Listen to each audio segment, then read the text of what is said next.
There was a silence that settled over the world long before people ever realized it existed. A silence not of peace, but of ignorance. It crept into conversations, into classrooms, into the corners of every nation. It was the silence of misunderstanding. And for centuries, it wrapped itself around one word, Islam.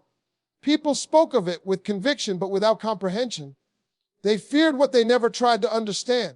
And in that fear, the world painted a picture, a dark one filled with smoke, fire, and noise, a religion of billions, reduced to headlines and rumors whispered between strangers who had never once heard the call to prayer echo across a quiet dawn. The misunderstanding didn't begin with war or politics. It began the moment people stopped listening, when faith was judged not by the light of its followers, but by the shadows of those who twisted it. Every era had its storytellers. Some told the truth, others sold fear, and fear, unlike truth, is easy to buy.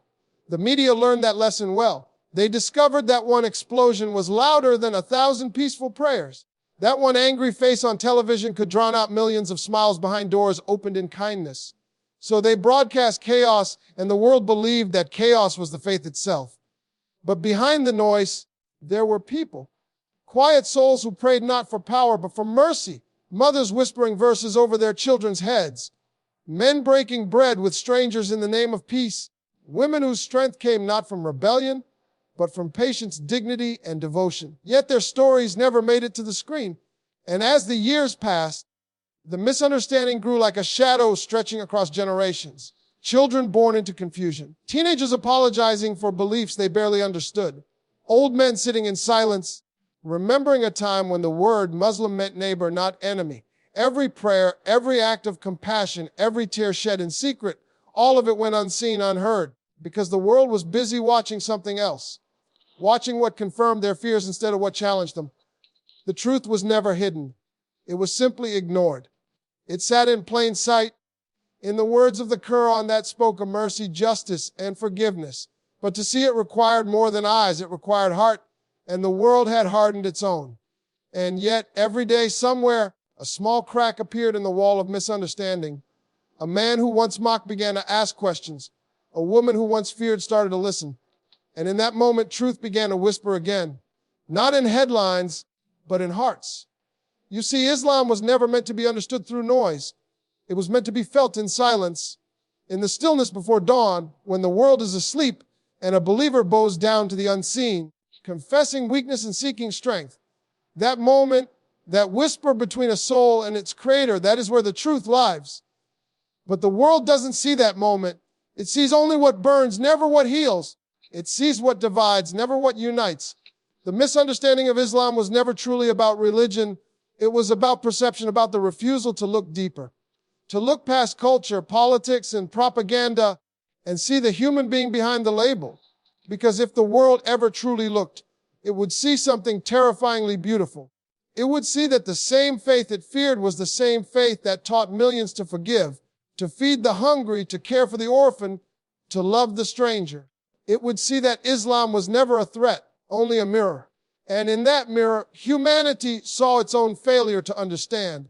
There are still places where that misunderstanding rules like a tyrant, where a woman in a scarf is looked at like a secret, where a man with a beard is followed like a suspect, where a child with a Muslim name grows up wondering if he must hide it. The world claims to have advanced, but prejudice has simply learned how to dress itself better. And yet, despite the noise, Muslims continue to pray. 5 times a day, they pause the chaos of the world and remind themselves of who they are. Not what others say they are, but who they truly are. Servants of mercy, seekers of peace, witnesses of patience in a world that glorifies rage. The misunderstanding may never fully fade, but truth doesn't need to be loud to last.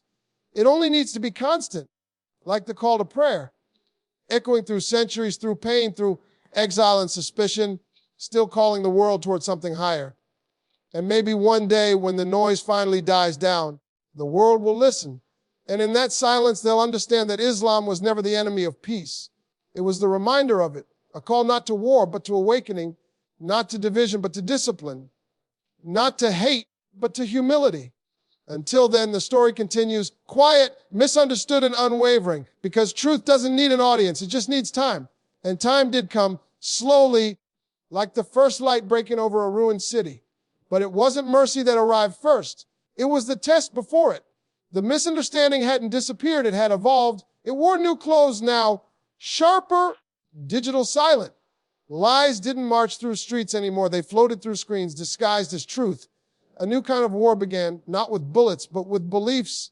Every post, every broadcast, every whisper in the web carried a seed of doubt. And people, desperate to belong to something, planted those seeds without even knowing. They watered them with their fears, their biases, their ignorance until those seeds grew into trees of hatred so tall, even sunlight struggled to break through. In this new world, perception was stronger than proof. A single image could ruin a life. A single clip could brand a people. The algorithm didn't care about truth. It cared about attention. And fear was the most profitable currency. They called it progress. But for many, it felt like déjà vu, history repeating itself with sharper teeth. The same suspicion, the same distortion, just now wearing the mask of modernity. Muslims were not burned this time. They were buried under labels. Words like radical, extremist, terrorist, weapons sharper than any sword. Yet somewhere in the chaos, small lights flickered. A woman in Paris opening her bakery before dawn, whispering Bismillah as she kneaded dough. A young man in Detroit wiping sweat from his forehead after a long day of work, pausing to pray in a quiet corner. A refugee child tracing verses in the sand because there were no books left. Those moments, fragile, unseen, were the heartbeats of a faith that refused to die. But the misunderstanding was not an accident anymore. It was being engineered. Governments, corporations, leaders, they understood the power of division. A divided people are easy to rule. A misunderstood faith is easy to weaponize. So they fed the fire carefully, just enough to keep it burning, never enough to burn down the house. It wasn't about Islam alone anymore. It was about control, about narrative. And Muslims were the convenient canvas, painted over and over until no one remembered what the original color looked like, and yet the world kept turning. Mosques filled, prayers rose, and in those moments the faithful still whispered the same truth. God is greater, greater than fear, greater than lies, greater than misunderstanding. But faith does not protect one from pain. In a small town, far from the noise of cities, an old man sat by his window, watching the sunset. He remembered a time when his name didn't make people hesitate. He remembered how neighbors once shared food, not suspicions. Now, they avoided eye contact. He smiled sadly, not in defeat, but in understanding. They don't know, he whispered to himself. They just don't know.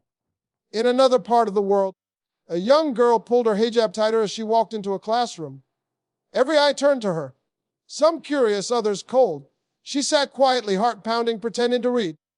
But she could feel it, the weight of every stereotype pressing against her back. She didn't hate them for it. She just wished, for once, someone would ask instead of assume. Her teacher began to speak about world religions that day. When it came to Islam, the room fell into a strange silence. Half-truths, misquotes, old fears disguised as facts. She wanted to raise her hand to say, that's not who we are. But her voice stayed locked behind years of being told to stay quiet. That night, she cried, not because of the ignorance, but because of the loneliness it created. The kind that doesn't come from being unseen, but from being seen wrongly. Elsewhere, a man sat in a newsroom. He had written countless articles about Islam, most of them shaped to fit what people wanted to believe, not what was real. But this time, something changed. He had met a Muslim family the week before. They had invited him to dinner, no questions asked. The father smiled like forgiveness itself. The mother served food like it was worship. And their children laughed as if the world had never known division. When he returned to his desk, he couldn't write the same way. The words refused to obey him. For the first time, he saw faces instead of statistics, humanity instead of headlines. And it terrified him because truth meant losing everything he had built his career on. He hesitated for days, then wrote the story anyway, honest, raw, and filled. It wasn't perfect, but it was real. When it was published, he expected applause.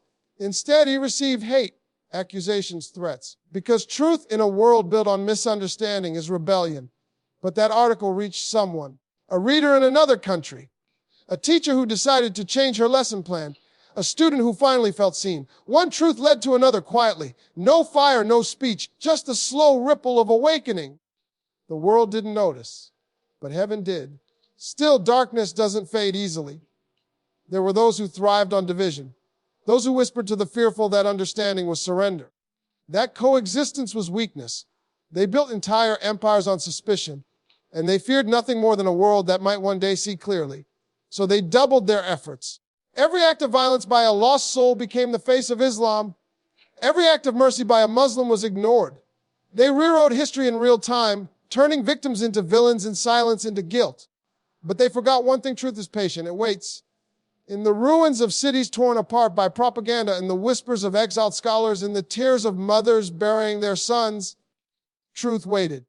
It hid in the verses that could not be erased, in the rhythm of prayer that could not be stopped, in the hearts of believers who refused to let the misunderstanding define them. And sometimes it revealed itself in strange places. A prison guard who once mocked a prisoner for his prayer, now standing quietly outside the cell listening. A journalist who once ridiculed Islam, now reciting its verses in private, afraid not of the words, but of what they were awakening inside him. A child born into hate, growing up to love those his father taught him to despise. This is how truth survives, not with power, but with persistence. Yet the pain remained, because for every heart awakened, another fell deeper into blindness. For every bridge built, another was burned by ignorance. The misunderstanding had become more than a narrative. It was now a habit, a reflex.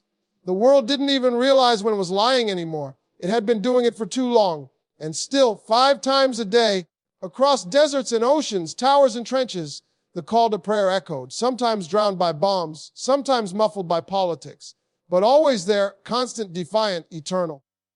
There's a kind of strength in that silence, a resilience the world cannot measure, because you cannot destroy a people who find peace in bowing down. You cannot erase a faith built on surrender to something higher than fear. But perhaps the most haunting truth was this: the misunderstanding was never entirely external. It began to seep inward. Some Muslims, tired of being misunderstood, began to question themselves, to dilute, to hide, to reshape their identity into something more acceptable. They forgot Islam was never meant to be popular. It was meant to be true. And that truth does not bend. It only waits for those willing to stand with it. In the shadows of skyscrapers, in refugee camps, in silent bedrooms, souls wrestled with that truth. To believe when the world doubts you, to pray when the world mocks you, to forgive when the world refuses to see your humanity. That's not weakness, that's revolution. One evening, as the sun bled into the horizon, a boy stood on a rooftop watching the city lights flicker. The call to prayer began soft, distant. He looked at the skyline filled with noise, greed, and speed. He closed his eyes and whispered, "Guide us to the straight path." He didn't know it, but that single prayer joined millions just like it. From Africa to Asia, from prisons to palaces. Voices rising, merging, breaking the silence. A sound the world could not translate, but one that shook the unseen. That's how change begins, quietly. But the world doesn't like quiet revolutions, so it will keep misunderstanding. It will keep distorting. Because it's easier to fear something than to face what it reveals about you. And Islam, if understood, reveals too much. It reveals the hypocrisy of a world that preaches freedom but fears faith, that celebrates individuality but mocks submission, that praises justice but ignores oppression. If the world truly understood Islam, it would have to confront its own reflection, its greed, its arrogance, and so it chooses blindness because ignorance is easier than repentance. Still, the story doesn't end there, because Islam isn't waiting for acceptance. It's waiting for awakening, and awakenings often come after collapse. When the noise becomes unbearable, when the lies consume themselves, when humanity finally looks for meaning again, that's when truth will rise. Maybe not in our lifetime, maybe not through our words, but one day the world will stand still long enough to listen, and it will hear that same ancient whisper, "There is no God but God." That moment, that understanding, will not come through argument or force. It will come through exhaustion, when the world grows tired of hating, when the weapons rust, when the noise fades. Only then will it remember what it silenced for so long. And somewhere a child will ask his parent, "Why did they hate us?" And the answer will no longer be bitterness. It will be wisdom, because they didn't understand. But we forgave them anyway. The misunderstanding will not die suddenly. It will fade like a long winter, slow, painful, but inevitable, because no lie lasts forever. Until then, the faithful will keep walking. through misunderstanding, through exile, through pain, carrying the truth like a lantern through the fog, not to show off its light, but to keep themselves from losing their way. And as long as that light burns, no matter how faint, the world still has a chance to see, because Islam was never the misunderstood one. Humanity was. It misunderstood its purpose, its creator, its own reflection. Islam just held up the mirror, and people didn't like what they saw. That's why they looked away. But mirrors don't lie, and truth doesn't fade. It waits quietly, patiently, until the eyes that once turned away dare to look again. And when they do, when that final misunderstanding dissolves, it won't be dramatic. It'll be quiet, like dawn breaking after 1,000 nights of darkness, like a call to prayer echoing across a sleeping city, steady, unwavering, and merciful. That's how truth wins, not with noise, but with time.